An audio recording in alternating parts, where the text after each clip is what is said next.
everybody, how we doing? This is your girl, the storyteller. But right now, let us pull up a chair, join me, pull out your sock and pull up a chair, and let's get to talking. And let's pull out a subject called narcissism. Yes, narcissism. People who are around you, they are narcissists. They have a narcissistic behavior. And I'm telling you, some of them will make you feel like something is wrong with you. Like you're crazy. You're cuckoo for Cocoa Puff. And if you're not careful, these people will tell you these things for so many years that you start believing it. And nothing is wrong with you. But if someone keep telling you one thing over, remember, your brain is a sponge. And after a while of hearing the same thing, it's like listening to a jingle. And when I said listening to a jingle, it's like, pa-na-pa-pa-pa. You know that one, I'm loving it, from McDonald's, right? And so,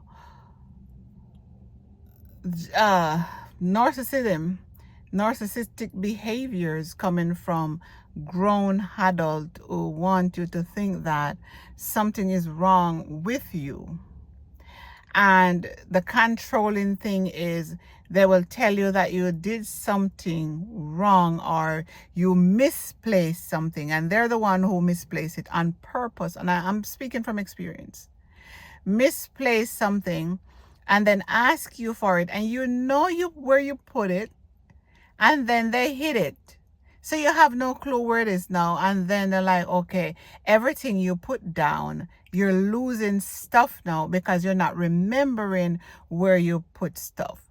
So in your head now, you're telling yourself, oh my God, I can't believe this is happening to me. I didn't know that I would lose my mind. And nothing is wrong with you, people. Nothing is wrong with you. It's their behavior. And after telling you something for so many years, you might just end up believing it. So, when I first see the behavior, I didn't know what it was. I got me a book. An exercise book, one of those, I got myself a book. And so when I put something down, I wrote the date I put it, where I put it, and the time. So I know where it was, where I put it, what time. So when I can't find it now where I put it, then I will ask the person, hey, have you seen so-and-so? Oh, you've been lost in things all the time. I don't know where you put your stuff. You never put anything where you can find it. And I'm saying, I know for sure where I put it. And I know exactly what time I put it there. Oh, well, I don't know because it's not here. Is it here? And is it there? Did you look? Let me go look. And that person would go and look to prove that it's not there, because he knew he moved it. So they play with your mind, and they're playing with your mind. And so as a strong person, as I am, still is, strong personality, I look at it and I'm like, in my head, I'm like, okay, all right. This is how you're going to do it. We're going to play this. This is how we're going to play it. And I'm not saying anything to him. I just let him believe that I don't know where it is. Until a couple of days later, his same one will come and put it somewhere else and said, isn't this you were looking for? And I said, oh, where did you find it? And he would said, right where you leave it. Right where you leave it. And I know that wasn't true. Okay. I being me, knowing what was going on, I didn't say anything. I just smile and keep it pushing. All right. It goes to where I usually said, you know what I was thinking? And the person would says, think. Please don't hurt yourself. And at first I thought it was a joke. I thought it was just playing, until one day it upset me. I was like, look, this is not a joke now. Why would you say that? This is not a joke. And he plays it off as if he was playing. But I start getting really serious about stuff. And I said, I was thinking that we should think. How many times I should tell you not to use that word? You will hurt yourself. So I just stopped talking. And it will go to where if he didn't have anything to say, I don't have any answer. And if I don't have to ask any question, I don't ask any question. So people, when you're hanging out with people with narcissism,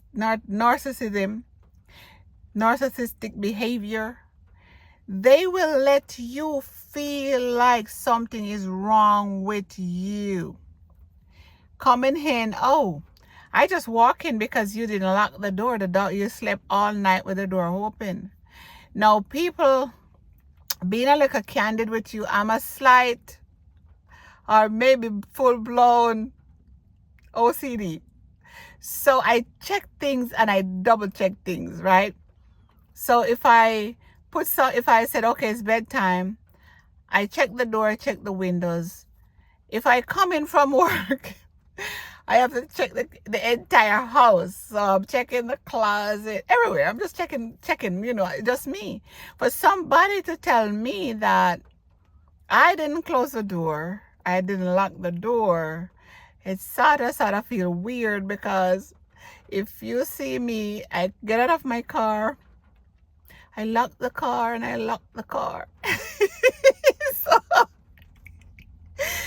and I believe it's because of so many things that happen where you double doing, it's like you're an autopilot at this time. At this moment, you're an autopilot. My kettle in my kitchen has to be the whistling one, because if it doesn't whistle, I feel like I didn't remember that I turned off the stove. So I get to where I was double checking and everything to be on the safe side. I drove away from the house, go down the street, and I have to turn back because I didn't remember if I closed the garage. You get it? You coming with me? Right. So, but when you're with a narcissistic person, they will make you feel like you forget to do a lot of stuff. So you are checking and double checking and checking. And that can drive you cuckoo for cocoa puff. And if you're not careful of knowing what these people are doing to you, you can really go hoo-hoo. Yes. So I met this lady, and she's in a program, and she's married to a man that she said he is a narcissist.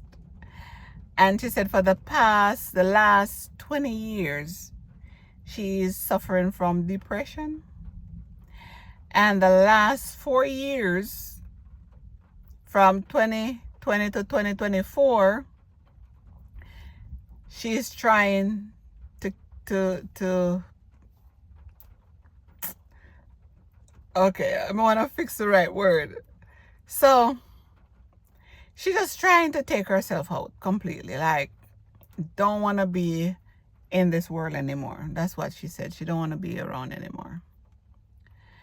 And we went to somewhere, there was this other lady walk up, and the lady and her daughter was there, and women sit down and conversation open up, and the lady was saying, oh my God, I was married to a narcissist. She was saying, she was married to a narcissist, and the lady and her daughter was talking, and the conversation just burst wide open.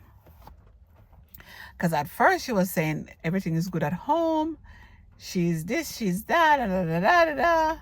And when the lady started talking, and her daughter started talking about her narcissistic husband that she divorced, then this lady opened up a whole can of worms, and you realize that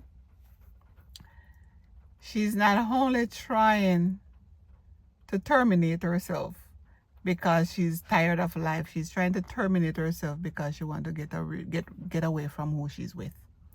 So ladies and gentlemen, as the blind man did says, ladies and gentlemen, as I can now see. He's blind, but he can now see. Ladies and gentlemen, the deaf one said, I hear all sort of things. And when you sit down and when you work with people and when you hear their stories and you're saying, whew, the struggle is real.